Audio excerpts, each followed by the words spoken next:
Hello everyone, welcome back to our YouTube channel.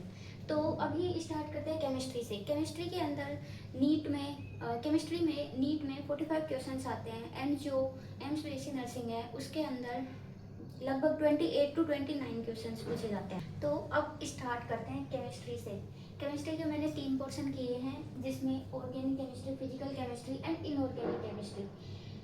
सबसे पहले अपन organic chemistry से ही start करेंगे, ऑर्गेनिक केमिस्ट्री ही पढ़ेंगे। ऑर्गेनिक केमिस्ट्री जो होती है उससे लगभग 13 क्वेश्चंस नीट एग्जाम में पूछे जाते हैं। तो ऑर्गेनिक केमिस्ट्री में अपन naming, isomerism, GOC, reaction mechanism and last में जो मैंने शॉर्ट नोट्स बना रखे हैं वो कवर करेंगे। तो नेमिंग जो होती है उससे हर 4 साल में एक बार क्वेश्चन आता है, एक क्वेश्चन, तो हम इसको लास्ट में करेंगे। आइसोमेरिज्म से एक क्वेश्चन आता है, जीओसी से एक क्वेश्चन आता है, रिएक्शन मैकेनिज्म में बाकी जितने भी क्वेश्चन हैं लगभग 12 क्वेश्चंस आते हैं, और इन सब के लास्ट में शॉर्ट नोट्स हैं जो जीओसी वगैरह से रिलेटेड हैं। तो मैंने यहाँ वो बताने का पहले ट्राई किया है। तो सबसे पहले इंटरमीडिएट्स पढ़ेंगे अपन, फिर ट्रांजिशन स्टेट, फिर होमोलाइटिक बॉन्ड फिशन क्या होता है, हेटेरोलाइटिक बॉन्ड फिशन क्या होता है, इलेक्ट्रोफाइल क्या होता है, कौन कौन से होते हैं, न्यूक्लियोफाइल क्या होता है, कौन से होते हैं, न्यूक्लियोफिलिसिटी का ऑर्डर एंड बेसिसिटी का ऑर्डर, ये सभी अपन को रिएक्शन वाले पोर्शन में चाहिए। तो इसे स्टार्ट करने से पहले अपन को ये सारी चीज़ें पढ़नी पड़ेंगी। इंटरमीडिएट्स में कौन कौन से 5 से 6 आते हैं, carb cation, carb A9, carbon free radical, कार्बिन, नाइट्रीन and benzene. तो पहले अपन ये इंटरमीडिएट और ट्रांजिशन स्टेट। इंटरमीडिएट और जो ट्रांजिशन स्टेट है उसको एक ग्राफ से समझते हैं। तो जो ग्राफ है वो एनर्जी और रिएक्शन प्रोग्रेस के बीच में है। मैंने यहाँ पे एक ग्राफ बनाया जिसमें ये रिएक्टेंट है और ये प्रोडक्ट है। ये रिएक्टेंट के पास जितनी भी एनर्जी है वो रिएक्टेंट की एनर्जी है, प्रोडक्ट के पास जितनी भी एनर्जी है वो प्रोडक्ट की एनर्जी है। ठीक है। जब जो रिएक्शन है वो रिएक्टेंट से प्रोडक्ट में जाती है तो ट्रांजिशन स्टेट आते हैं, इंटरमीडिएट्स आते हैं। तो ट्रांजिशन स्टेट तो आया ही आएगा, वो तो कंफर्म है, लेकिन इंटरमीडिएट आ भी सकता है, नहीं भी आ सकता। अगर ये रिएक्शन एक ही स्टेप में हो रही है तो इंटरमीडिएट नहीं आएंगे, लेकिन अगर ये रिएक्शन 2 स्टेप्स में हो रही है, 2 स्टेप्स में हो रही है तो इसके अंदर एक इंटरमीडिएट भी आएगा। इसको आप ऐसे समझ सकते हो, जो ट्रांजिशन स्टेट है वो पहाड़ी है और जो इंटरमीडिएट है वो उसका गड्ढा है। अब एनर्जी ऑर्डर, ट्रांजिशन स्टेट और इंटरमीडिएट में अब खुद ही देखो एनर्जी किसकी ज़्यादा है। ट्रांजिशन स्टेट ऊपर है, इंटरमीडिएट नीचे बनेगा, तो ट्रांजिशन स्टेट की एनर्जी ज़्यादा होगी। और हमें पता है कि एनर्जी और स्टेबिलिटी एक दूसरे से इन्वर्स होती है। तो अगर एनर्जी ट्रांजिशन स्टेट की ज़्यादा है तो स्टेबिलिटी इंटरमीडिएट्स की ज़्यादा हो। तो अपन इतना ही पढ़ेंगे। और अब लेकिन इंटरमीडिएट्स हैं उसमें थोड़ा ज़्यादा करेंगे। इंटरमीडिएट्स में कार्ब कैटाइन, कार्ब कैटाइन का मतलब है कार्ब धनायन। जो कार्ब धनायन है उसके पास में इलेक्ट्रॉन्स की क्या होगी, कमी होगी। कार्ब ऋणायन मतलब इलेक्ट्रॉन्स की अधिकता होगी। कार्बन फ्री रेडिकल, इसके पास में कितने इलेक्ट्रॉन्स होंगे, 7 इलेक्ट्रॉन होंगे। कार्बिन, नाइट्रीन एंड बेंजाइन।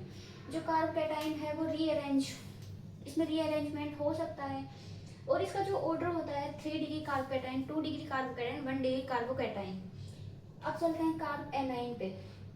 कार्ब एनाइन में क्या होगा कि रीअरेंजमेंट नहीं होगा, ओनली कार्बोकैटाइन के अंदर ही रीअरेंजमेंट होता है। कार्ब एनाइन इसके अलावा कार्बोकैटाइन के अलावा किसी में भी रीअरेंजमेंट की पावर नहीं होगी। तो जो कार्ब एनाइन है उसमें रीअरेंजमेंट नहीं होगा, ऑर्डर जो होगा वो 1 डिग्री, 2 डिग्री, 3 डिग्री होगा। और जो कार्बन फ्री रेडिकल है उसके अंदर रीअरेंजमेंट नहीं होगा, ऑर्डर 3 डिग्री, 2 डिग्री, 1 डिग्री होगा। कार्बिन, नाइट्रीन और बेंजाइन, कार्बिन, नाइट्रीन और बेंजाइन ऐसे इंटरमीडिएट्स हैं जिसके मतलब लगभग जो इंटरमीडिएट्स आते हैं रिएक्शंस में वो ये 3 आते हैं, लेकिन ये कुछ स्पेशल रिएक्शंस में आते हैं। तो ये रिएक्शंस जो मैंने लिख रखी है यही एनसीईआरटी में दे रखी है, यही याद करना है। और ये वाला इंटरमीडिएट आ सकता है कि कार्बिन जो इंटरमीडिएट है वो कौन कौन सी रिएक्शंस में बनता है। तो 2 रिएक्शंस है एनसीईआरटी में नेमिंग वाली, Reimer Tiemann reactions and carbylamine reactions. इसके अलावा नाइट्रीन ये भी पूछा जा सकता है क्योंकि ये भी है एनसीईआरटी के अंदर कि नाइट्रीन इंटरमीडिएट किस में बनता है, हाफमान ब्रोम एमाइड रिएक्शंस और बेंजाइन एरोमेटिक रिएक्शंस में। ये तो इसके तो चांसेस कम है कि बेंजाइन पूछ ले, लेकिन कार्बिन और नाइट्रीन पूछ सकता है कि कार्बिन कौन सी में बनता है और नाइट्रीन कौन सी रिएक्शंस में बनता है। या फिर वो तो बोलेगा जो राइमल टीमान है उसमें जो इंटरमीडिएट्स बनता है वो कौन सा होता है, CCl2 या फिर कार्बिन। ठीक है, कार्बिलएमीन में भी पूछ सकता है, कार्बिन बनता है। और हाफमैन ब्रोमाइड में नाइट्रीन इंटरमीडिएट बनता है। तो इंटरमीडिएट्स का तो ये हो गया, इतना करना है। इंटरमीडिएट और ट्रांजिशन स्टेट कंप्लीट करने के बाद में इलेक्ट्रोफाइल, जो इलेक्ट्रोफाइल होता है वो क्या होता है, इलेक्ट्रॉन लविंग स्पीसीज। अब इसके पास में इलेक्ट्रॉन की कमी है, इलेक्ट्रॉन की कमी है तो इलेक्ट्रॉन से क्या करेगा, लव करेगा। ठीक है, अब इलेक्ट्रॉन की कमी वाले स्पीसीज कौन से होते हैं, जिनके पास पॉजिटिव चार्ज होता है, पॉजिटिव चार्ज होता है। और सभी में क्या होगा, ऑक्टेट इनकम्प्लीट होगा, मतलब इनका अष्टक पूर्ण नहीं होगा। अष्टक पूर्ण नहीं है तभी तो इसको इलेक्ट्रॉन चाहिए, तभी तो इसको इलेक्ट्रोफाइल बोल रहे हैं। तो पॉजिटिव चार्ज और ऑक्टेट इनकम्प्लीट, तो इसके एग्जाम्पल है जैसे Cl plus, Br plus, I plus, H plus, इन सभी के पास में 8 इलेक्ट्रॉन से कम इलेक्ट्रॉन है। इस वजह से ये क्या है, इलेक्ट्रोफाइल, और उनके ऊपर पॉजिटिव चार्ज भी है।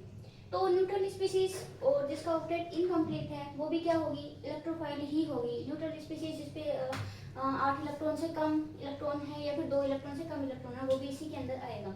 तो जैसे BeH2, BeX2, BH3, BX3, CO2, SO2, ZnCl2, FeCl2, FeCl3, PCl5, SO3, SnCl2, कार्बिन, नाइट्रीन, carbon free radicals, ये सभी किस में आएंगे, न्यूट्रल स्पीसीज। तो इसमें कौन कौन से ध्यान रखने हैं, कार्बिन मोस्ट इम्पोर्टेंट है कि ये क्या है, एक इलेक्ट्रोफाइल है। नाइट्रीन ये क्या है, एक इलेक्ट्रोफाइल है, ये भी मोस्ट इम्पोर्टेंट है। कार्बन फ्री रेडिकल्स ये सभी क्या है, इलेक्ट्रोफाइल। इसके अलावा CO2 इलेक्ट्रोफाइल है, SO2 इलेक्ट्रोफाइल है, SO3 इलेक्ट्रोफाइल है, PCl5 इलेक्ट्रोफाइल है। ये तो आपको मस्त ध्यान रखना ही है कि ये इलेक्ट्रोफाइल है। इसके अलावा एक नोट पॉइंट, मैंने क्या बोला कि जिसका भी ऑक्टेट कंप्लीट है या फिर डुप्लेट कंप्लीट है वो इलेक्ट्रोफाइल नहीं होंगे। तो वो इलेक्ट्रोफाइल नहीं है तो वो न्यूक्लियोफाइल भी नहीं है, क्योंकि उनके पास सब कुछ है पहले से ही, तो वो ना देंगे ना लेंगे। जैसे example Na plus, lithium plus, K plus, NH4 plus, H3O plus, इनके ना तो ऑक्टेट कंप्लीट है ना ही इनके ऑक्टेट कंप्लीट है और डुप्लेट भी कंप्लीट है। तो ये ना तो देने का काम कर रहे हैं ना लेने का काम कर रहे हैं, इसलिए ये ना तो इलेक्ट्रोफाइल है ना ही न्यूक्लियोफाइल है। क्यों नहीं है, इसका रीजन क्या है, रीजन, तो इसका रीजन है कि इनके ऑक्टेट एंड डुप्लेट कंप्लीट हैं, इसलिए ये क्या है, इलेक्ट्रोफाइल और न्यूक्लियोफाइल नहीं है। कंप्लीट करने के बाद अपन चलते हैं न्यूक्लियोफाइल पे। जो न्यूक्लियोफाइल होता है वो क्या होता है, इलेक्ट्रोफाइल का अपोजिट है। इलेक्ट्रोफाइल में क्या था, इलेक्ट्रॉन की कमी थी, उसको इलेक्ट्रॉन चाहिए था, तो उसको चाहिए कि कोई मुझे इलेक्ट्रॉन दे दे। ठीक है, ऐसा ही क्या है न्यूक्लियोफाइल, न्यूक्लियोफाइल में क्या है, ये इलेक्ट्रॉन की अधिकता, मतलब इलेक्ट्रॉन रिच स्पीसीज है। तो ये क्या क्या काम करेगा, इलेक्ट्रॉन देने का काम करेगा, इलेक्ट्रॉन डोनेट करेगा, तो इसको बोलते हैं लुईस बेस। इलेक्ट्रोफाइल को क्या बोलेंगे, लुईस एसिड। क्यों, क्योंकि वो इलेक्ट्रॉन लेने का काम करेगा। अब इसके एग्जांपल्स देखते हैं। तो जहां भी आपको नेगेटिव चार्ज किसी स्पीसीज पे दिख रहा है, सभी नेगेटिव चार्ज वाली स्पीसीज वो क्या होंगी, न्यूक्लियोफाइल ही होंगी। इसके अलावा लोन पेयर डोनेट करने वाली स्पीसीज, जिसके पास भी लोन पेयर है, जैसे अमोनिया है, अमोनिया के पास एक लोन पेयर है, तो वो क्या क्या करेगा, इलेक्ट्रॉन डोनेट कर देगा। तभी तो अपन अमोनिया को क्या बोलते हैं, लुईस बेस बोलते हैं, लुईस बेस बोलते हैं, फिर न्यूक्लियोफाइल। तो अमोनिया क्या है, न्यूक्लियोफाइल। क्यों है, क्योंकि उसके ऊपर लोन पेयर प्रेजेंट है। थर्ड है पाई बॉन्डेड। पाई बॉन्डेड मतलब एल्कीन, एल्काइन, बेंजीन। एल्कीन के पास डबल बॉन्ड होता है, एल्काइन ट्रिपल बॉन्ड, बेंजीन। ठीक है, अब इसमें से इंपॉर्टेंट कौन सा है कि कौन सा याद करना है, तो न्यूक्लियोफाइल। ये तो पता चल ही गया कि पॉजिटिव चार्ज जो होते हैं वो इलेक्ट्रोफाइल में जाते हैं, तो नेगेटिव चार्ज इसके अंदर आ जाएंगे, न्यूक्लियोफाइल के अंदर। तो जिसके भी पास नेगेटिव चार्ज है, ऑल स्पीसीज जिसके पास नेगेटिव चार्ज है वो न्यूक्लियोफाइल है। लोन पेयर वाली स्पीसीज न्यूक्लियोफाइल में जाएंगी। उसमें क्या था, न्यूट्रल स्पीसीज थी, न्यूट्रल स्पीसीज जिसके पास वैकेंट ऑर्बिटल हो वो सभी किस में आएंगे, इलेक्ट्रोफाइल के अंदर आएंगे। और लोन पेयर युक्त जो स्पीसीज है वो किस में जाएंगी, न्यूक्लियोफाइल में जाएंगी। 500 स्पीसीज, 500 स्पीसीज ये याद कर लेना कि 500 स्पीसीज न्यूक्लियोफाइल में आती है, जैसे एल्कीन, एल्काइन और बेंजीन। उसमें ये 3 पॉइंट्स करने हैं। इसके अलावा एक नोट पॉइंट है एम्बीडेंटेड न्यूक्लियोफाइल। ये जो एम्बीडेंटेड न्यूक्लियोफाइल है वो इनऑर्गेनिक केमिस्ट्री में आएगा, लेकिन कोई नहीं, यहाँ पे भी कर लेते हैं। एम्बीडेंटेड मतलब उभयधर्मी न्यूक्लियोफाइल, नाभिक स्नेही। तो क्या है कि कोई स्पीसीज है जिसके पास 2 एटम है जो इलेक्ट्रॉन का डोनेशन कर सकती है, लेकिन वो एक टाइम पर एक ही इलेक्ट्रॉन का डोनेशन करेगी। जैसे मैं एग्जांपल दे रही हूँ, जैसे Cn- है। अब इसमें ना N भी दे सकता है, C भी दे सकता है, लेकिन एक टाइम पे एक ही देगा। एक टाइम पर अगर कार्बन दे रहा है तो N नहीं देगा, अगर N दे रहा है तो कार्बन इलेक्ट्रॉन नहीं देगा। ऐसे ही HCN में क्या है, N भी दे सकता है, ये भी दे सकता है, ठीक है। तो ये क्या है, एम्बीडेंटेड न्यूक्लियोफाइल। कॉल कर लेते हैं, रिवाइज कर लेते हैं कि मैंने आपको क्या क्या पढ़ाया। तो सबसे पहले मैंने स्टार्ट किया था केमिस्ट्री से। केमिस्ट्री के मैंने 3 पोर्शन किए थे, organic chemistry, physical chemistry, inorganic chemistry. मैंने स्टार्ट किया है ऑर्गेनिक केमिस्ट्री। ऑर्गेनिक केमिस्ट्री में मैंने आपको बताया था कि इसमें नेमिंग आती है, आइसोमेरिज्म आती है, जीओसी आती है और रिएक्शन मैकेनिज्म। लास्ट में मैंने बताया था कि मेरे पास जो शॉर्ट नोट्स है वो भी। तो इंटरमीडिएट एंड ट्रांजिशन स्टेट, इन सब में अपन सबसे पहले डिफरेंस देखते हैं। तो इंटरमीडिएट क्या होता है, जो रिएक्शंस के बीच में बनता है। रिएक्शन जो रिएक्शंस है वो प्रोडक्ट में जाती है तो सब ट्रांजिशन स्टेट भी बनता है और इंटरमीडिएट भी बनता है। अगर रिएक्शन एक ही स्टेप में हो रही है तो अपन को केवल ट्रांजिशन स्टेट ही मिलेगा, लेकिन इंटरमीडिएट नहीं मिलेगा। लेकिन अगर वो दो या दो से ज़्यादा स्टेप्स में हो रही है तो अपन को इंटरमीडिएट भी मिलेगा। तो मैंने आपको बताया था कि ट्रांजिशन स्टेट जो होता है उसको पहाड़ी मानना है और जो इंटरमीडिएट होता है उसको गड्ढा मानना है। और जब एक इंटरमीडिएट बनेगा तो 2 ट्रांजिशन स्टेट होंगे और जब एक ट्रांजिशन स्टेट होगा तो 0 इंटरमीडिएट होंगे, ठीक है। इंटरमीडिएट का ट्रांजिशन स्टेट में, और मैंने बताया था कि जो एनर्जी होती है वो ट्रांजिशन स्टेट की ज़्यादा होती है, इंटरमीडिएट की कम होती है। तो मैंने बताया कि जो एनर्जी होती है वो स्टेबिलिटी के इन्वर्स होती है। तो स्टेबिलिटी किसकी ज़्यादा होगी, इंटरमीडिएट की स्टेबिलिटी ट्रांजिशन स्टेट से ज़्यादा होगी। ट्रांजिशन स्टेट का तो अपन ने सिर्फ इतना ही किया है, इसका तो इतना ही करना है। और जो इंटरमीडिएट्स थे, इंटरमीडिएट्स में अपन को करना है कि इंटरमीडिएट्स के 6 लगभग ऐसे पार्ट्स हैं, जैसे कार्बोकेटाइन है, कार्बोरेनाइन है और कार्बन फ्री रेडिकल्स है, कार्बाइन है, नाइट्रीन है, बेंजाइन है। मैंने बताया कि लगभग जो रिएक्शंस होती हैं उसमें इंटरमीडिएट के रूप में कार्बोकेटाइन, कार्बोएनाइन और जो फ्री रेडिकल्स हैं वही बनते हैं। लेकिन कुछ ऐसी स्पेशल रिएक्शंस होती हैं, राइमा-डिमांड रिएक्शंस एंड कार्बोलेमिन रिएक्शंस एंड जो नाइट्रीन वाली रिएक्शंस है उसके एग्जांपल हैं हाफमैन ब्रोम एमाइड एंड जो बेंजाइन है उसके एरोमेटिक रिएक्शंस है। मैंने आपको ये भी बोला था कि कार्बिन और नाइट्रीन वाले जो रिएक्शंस है वो आपको याद करने हैं क्योंकि ये एनसीईआरटी में दिए हुए हैं।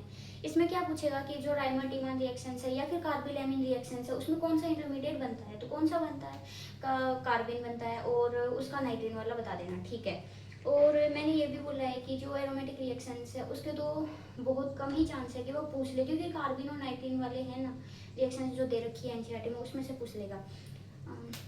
इंटरमीडिएट और ट्रांजिशन स्टेट तो यहाँ खत्म हो गया, लेकिन अब मोस्ट इंपोर्टेंट जो पार्ट है वो है इलेक्ट्रोफाइल एंड न्यूक्लियोफाइल। जो इलेक्ट्रोफाइल है, चलो एक डिफरेंस करके पढ़ते हैं। इधर इलेक्ट्रोफाइल मान लेते हैं, इधर न्यूक्लियोफाइल मान लेते हैं। जो इलेक्ट्रोफाइल होता है वो क्या होता है कि जिसके पास में इलेक्ट्रॉन की कमी है, इलेक्ट्रॉन की कमी है तो ये क्या करेगा, इलेक्ट्रॉन लेगा, इलेक्ट्रॉन लेने वाला होगा। और इसको अपन क्या भी बोलेंगे, जब ये इलेक्ट्रॉन ले रहा है तो इसको अपन लुईस एसिड भी बोल देंगे। इधर चलता है न्यूक्लियोफाइल में। न्यूक्लियोफाइल क्या होगा, जिसके पास इलेक्ट्रॉन की अधिकता है, मतलब इलेक्ट्रॉन रिच स्पीसीज है। ये क्या करेगा, इलेक्ट्रॉन दूसरों को डोनेट करेगा। तो जो डोनेट करता है उसको लुईस बेस भी बोलते हैं, ठीक है। अब इनके एग्जाम्पल्स में आते हैं। तो जो इलेक्ट्रोफाइल है उसके एग्जाम्पल्स में अपन ने कौन कौन से पढ़े थे, आप रिकॉल भी करते जाओ साथ साथ। जैसे पॉजिटिव चार्ज वाला पढ़ा था जिसमें इनकम्प्लीट ऑक्टेट होगा। उसके बाद में अपन ने पढ़ा था न्यूट्रल स्पीसीज जिसमें भी इनकम्प्लीट ऑक्टेट या फिर जिसके पास में वैकेंट ऑर्बिटल्स होगा, वो सभी अपन ने पढ़े थे। मैंने आपको बोला था कि पॉजिटिव चार्ज वाले और जो न्यूट्रल स्पीसीज है उसमें से कौन कौन से आपको याद करना है। न्यूट्रल स्पीसीज में से आपको याद करना है SO2, CO2, SO3, PCl5। इसके अलावा कार्बिन, नाइट्रीन और कार्बन फ्री रेडिकल्स, ये सभी आपको इलेक्ट्रोफाइल में याद करने हैं। मैंने कुछ एग्जांपल्स ऐसे भी दिए थे जो ना तो इलेक्ट्रोफाइल है और ना ही न्यूक्लियोफाइल है। वो एग्जांपल कौन कौन से हैं, जैसे Na+ है, K+ है, Li+ है, अमोनिया प्लस है, अमोनियम आयन प्लस है, या फिर अपना H3O प्लस आयन है। तो ये ना तो इलेक्ट्रोफाइल है और ना ही न्यूक्लियोफाइल है। क्यों? ये ना तो इलेक्ट्रोफाइल है और ना ही न्यूक्लियोफाइल। क्यों? क्योंकि इनके पास में ऑक्टेट या फिर जो डुप्लेट है इनका कंप्लीट है। अब चलते हैं अपन न्यूक्लियोफाइल में। न्यूक्लियोफाइल में मैंने कौन कौन से एग्जांपल दिए थे। तो न्यूक्लियोफाइल में एक तो सोचने की जरूरत ही नहीं है, जितने भी all anions, all negative charge वाली स्पीसीज है वो न्यूक्लियोफाइल में जाएगी। और जो सेकंड एग्जांपल था वो था और जो अपना न्यूक्लियोफाइल में जो सेकंड एग्जांपल था वो था lone pair species. Lone pair species मतलब जिसके ऊपर लोन पेयर होगा वो आएगी अमोनिया। जैसे अमोनिया के ऊपर एक लोन पेयर है तो वो डोनेट करेगा, तो उसको लुईस बेस भी बोलते हैं, फिर न्यूक्लियोफाइल की तरह रिएक्ट करता है। इसके अलावा 500 स्पीसीज, 500 स्पीसीज जैसे एल्कीन है, एल्काइन है और बेंजीन है। तो ये सभी अपन को याद करने हैं। तो इलेक्ट्रोफाइल के एग्जांपल अलग से याद करने हैं, न्यूक्लियोफाइल के एग्जांपल अलग से याद करने हैं। इलेक्ट्रोफाइल का जब भी अपन सिंबल लिखते हैं तो उसके ऊपर प्लस लिखते हैं, इसका मतलब समझ जाना कि इसमें पॉजिटिव चार्ज वाले आएंगे। न्यूक्लियोफाइल में जब भी लिखते हैं उसके ऊपर नेगेटिव लिखते हैं, इसका मतलब समझ जाना इसके अंदर नेगेटिव चार्ज वाले आयन आएंगे। लेकिन ऑक्टेट कंप्लीट इनकम्प्लीट का भी ध्यान रखना है। और 500 स्पीशीज न्यूक्लियोफाइल में आ जाएंगे। इसके अलावा नोट पॉइंट में मैंने एम्बिडेंटेड न्यूक्लियोफाइल बोला था, लेकिन जो एम्बिडेंटेड न्यूक्लियोफाइल को इनऑर्गेनिक केमिस्ट्री में भी पढ़ा जा सकता है। इनऑर्गेनिक केमिस्ट्री में भी है ये। तो इसका क्या मतलब है कि दो एटम है, मतलब कोई एक स्पीसीज है जिसके अंदर दो एटम ऐसे है जो इलेक्ट्रॉन को डोनेशन कर सकते हैं, लेकिन एक टाइम में एक ही करेगा। जैसे Cn है, SCN है, इसमें नाइट्रोजन भी दे सकता है डोनेशन, कार्बन भी कर सकता है, इसलिए इसको बोलते हैं एम्बिडेंटेड, उभयधर्मी नाम। आज के लिए बस इतना ही। कल नेक्स्ट वीडियो में अपन कवर करेंगे न्यूक्लियोफिलिसिटी एंड बेसिसिटीज के ऑर्डर्स। इसके अलावा मैं आपको एक ही सजेशन दूंगी कि ऑर्गेनिक केमिस्ट्री को रटना नहीं है, लेकिन ऑर्गेनिक केमिस्ट्री में कुछ ऐसी चीज़ें हैं जो आपको याद भी करनी होती हैं। तो इनको क्या करना है, आपको एक वाइट पेज ले लेना है, फिर कैसा भी पेज ले लेना है, उसके ऊपर आपको अलग अलग करके लिखना है। जैसे मैंने आज पढ़ा है intermediate, transition state, electrophile, nucleophile, इन सभी के एग्जाम्पल्स प्रॉपर डिफरेंस के साथ। और जब भी आपके पास टाइम हो फ्री वाला, उसमें आपको पढ़ते जाना। Thank you so much guys for watching my complete videos. I hope you like my videos.